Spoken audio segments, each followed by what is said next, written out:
নমস্কার, কেমন আছেন আপনারা সবাই? আশা করছি ভালো আছেন। আজ চলে এলাম একটা রেসিপি নিয়ে। আজ বানাবো কুমড়ো শাক দিয়ে মুসুরির ডাল দিয়ে আর কি পাতুরি।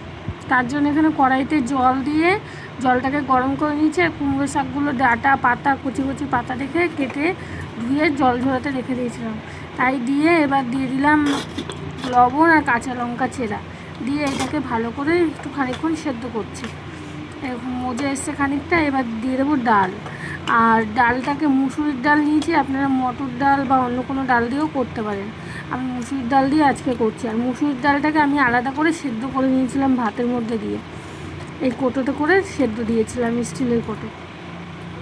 এই ডালটাকে দিয়ে দিলাম। এবার এইটাকে আরও খানিকক্ষণ ফুটাবো, ফুটিয়ে যাতে ডালটাও মিশে যায় প্লাস ডাঁটা পাতা যাতে সেদ্ধ হয়ে যায়। তার মধ্যে দিচ্ছি পরিমাণ মতো হলুদ দিয়ে এবার এটাকে ঢাকা দিয়ে ফুটিয়ে নেব। আর আমার ভিডিওগুলো যদি আপনাদের ভালো লাগে অবশ্যই like comment share and subscribe করে পাশে থাকবেন। আর ইউটিউব থেকে দেখলে সাবস্ক্রাইব করে দেবেন।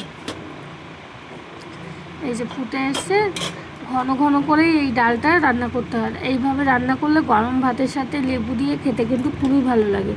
আপনারা চাইলে এটা নিরামিষভাবেও করতে পারেন। ওটা নামিয়ে নিয়ে ওই কড়াইতে দিয়ে দিয়েছি পরিমাণ মতো তেল, আর দিচ্ছি শুকনো লঙ্কা ছিঁড়ে দিয়েছি ফোড়নে, দিচ্ছি কালো জিরে, আর দেবো রসুন ফোড়ন দিয়ে এইটাকে ভালো করে ভেজে নেব।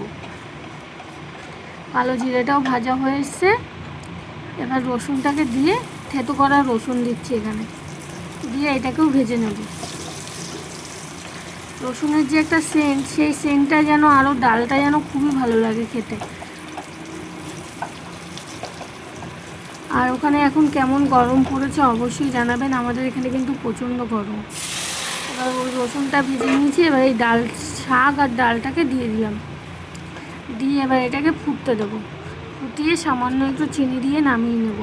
কেমন হলো অবশ্যই জানাবেন। আবার দেখা হবে একটা নতুন ভিডিওর সাথে। ততক্ষণ আপনারা ভালো থাকবেন, সুস্থ থাকবেন।